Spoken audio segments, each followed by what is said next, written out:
Hi Lisa. Okay, so this is what you need to do. So I've started casting off the top here of the blanket. So these are all cast off at the top. That's the top edge of the blanket. And on this arm I've got the remaining stitches.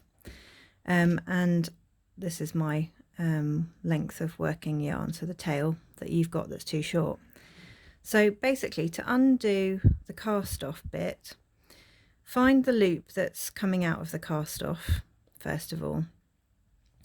And then around it, you'll see at the bottom here is the one that you dropped off over the top of your hand. Remember, you had two on your wrist here and you took the one at the back and dropped it off your hand to cast off the stitch. So we're taking that dropped off stitch over the top, and that leaves us with two loops. So they were the two that were on your hand before you did that drop off. Okay. So now that we've got two on this hand, you want to now unstitch this stitch that came across. So you're going to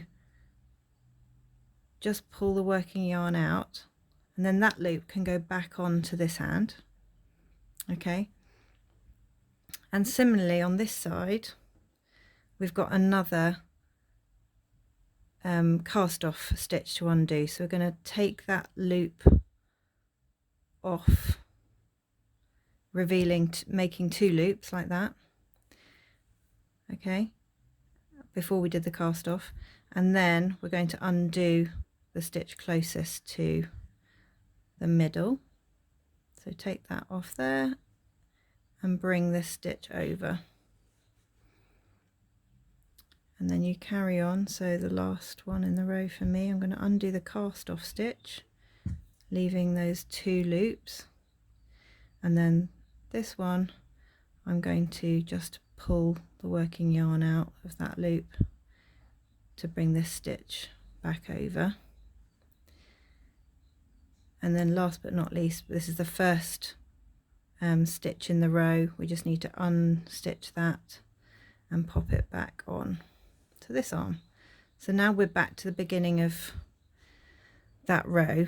So we've taken all the cast offs off, and now working backwards the other way, we're going to need to undo each of these stitches. So it's literally a question of just pulling your working yarn out of the first loop and passing that one over to this side, and then pulling the working yarn out of the next one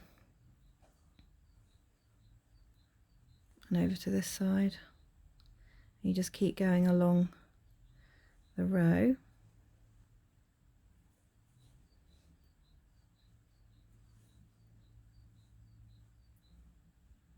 Like that.